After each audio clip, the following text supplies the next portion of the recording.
Hello, Texas Tech. My name is Thomas Ayers, and I am a graduating senior. And this is my senior thesis for INTS 4350 with Dr. Childers. The title is How Can Employee Leadership Be Attained by Implementing Financial Education in the Workforce? This topic really came to me because the company that I've been interning with for the past couple of years, or I guess for about a year and a half now, just off and on, they've came out and they've made me an offer, and before I accepted it, I was looking at the pay and the benefits. Well, I noticed that in 2008, doing some research, that our company had about 6 employees. Well, to this day, 2014, we have about 65 employees, and so that growth is, it's been substantial. It's quite a bit, and next year we're predicted to have 95 employees. Well, since 2005, the investment and retirement benefits, they haven't really changed, and the way the company was set up is if you work with the company for 5 years, they'll give you $5,000 to invest into a 401k. I have a discipline in personal financial planning, and I know that there are better ways to advance your retirement savings as well as your career. So that got me thinking, what kind of interdisciplinary problem am I going to use using my disciplines? Well, I have a discipline in personal financial planning, as well as human resource development and organizational leadership. Excuse me. So I figured that using all 3 of those disciplines, I could come up with a reason to use a disciplinary approach and to solve a complex problem based off of 401k and investments. And that's basically what my research is all about. So identifying relevant disciplines for this, I identified 4, but I only used 3. I identified strategic management, personal financial planning, human resource development, and organizational leadership. And like I said, I used the last 3. I did not use strategic management. I believe that using strategic management is further out in the process, and that as of right now, with these 3 disciplines, we can conduct research and we can put a whole program together, and this really gives me the insight that I need for this complex problem. The overall complex problem for this is let me backtrack here a little bit. My senior thesis topic, I will be using my 3 concentration: human resource development, organizational leadership, and personal financial planning, to research the effects of employee training with financial education when programs are implemented in the workforce, to see if this better establishes leadership amongst employees. That's a mouthful, but this is an interdisciplinary approach using Repko's 12-step process. So I conducted a literature search, and this was basically in my disciplines. Where in my disciplines am I finding research? How am I looking at it? So on and so forth. So to start out with, the discipline of organizational leadership will be used to determine if these programs have adequately affected employees to motivate better leadership amongst employees. And according to some research by DeCesno in 2007, behavior modifications tend to be effects on employees' financial education training and how to influence leadership. Kind of right there.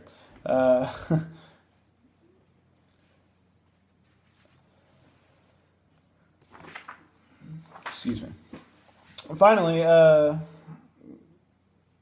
discipline of personal financial planning will show us how companies that invest in their employees' financial education could lead to better decision making in the workforce, producing better leaders. Financial planning is going to basically give us the idea of looking at 401k, mutual funds, IRAs, stocks and bonds investing, real estate, any kind of investing, and it's basically going to help us look at it. Programs used to educate and improve financial responsibility, according to Madison and Wilson in the year 2000, allow employees to have knowledge, abilities, and skill set to manage their own financial responsibility as informed consumers.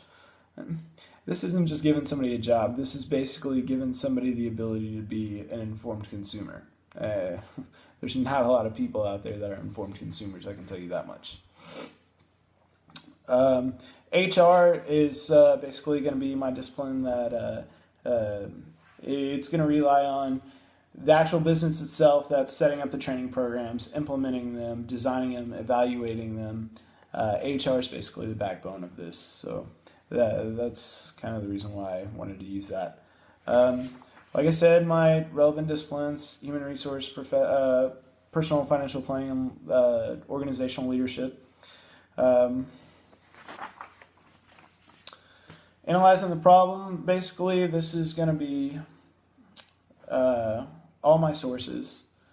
I think I have 10 or 11 of them, but they're all really good. Some of them are really old, but just trust me, I know they're 18 years old, but in 1996, they were connoisseurs. You know, they started everything. And what I mean by that is, one of my sources, is Garmin, Grable, and Leach, and it was in 1996. And this basically was this company looked at the cost of employee productivity, low employee productivity at that. And it's primarily due to poor financial behaviors. Employees are increasingly likely to help their employees deal with financial problems for a very good reason. It increases job productivity, it reduces costs, and it makes employees happier. Now, I have a lot of research that, suggests the same thing. But then again, I have a lot of research that says when you implement for personal financial programs in the workforce, it does nothing. Some employees only maybe 30 to 40% out of 80% of the users in your company that are taking advantage of this are actually transferring their training. And it's really hard to evaluate, because when you're only evaluating on who's using company-wide 401ks, well, yeah, at that point in time, you can see who's all doing it and everything like that. But when you don't actually have a sense of a person's portfolio or their investments, or if they're in the red and they're not in the black, it's a lot harder to evaluate other things outside of just a company-based 401k. So that leads me to the conflicts. A lot of employees are not motivated to come to work and then learn about financial education. That's double duty, and that's not really something that they want to do. And also, if they're not taking advantage of it and they're not being motivated to go out and join these programs, then the company's just losing money at that point in time, and probably should just shut it down. Not the company, the program. Creating common ground.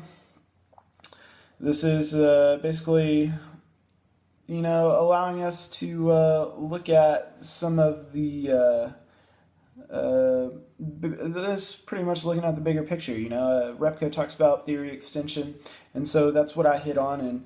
And basically, this is extending personal financial planning, HR, and organizational leadership to a point to where everybody can utilize this information.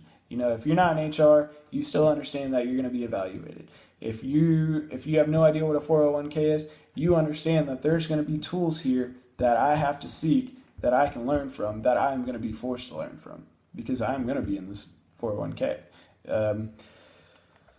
Let's see. Step 9 is really where it all comes together. This is a comprehensive understanding.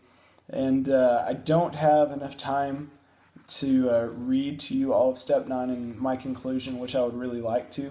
But let me just hit on some few things here.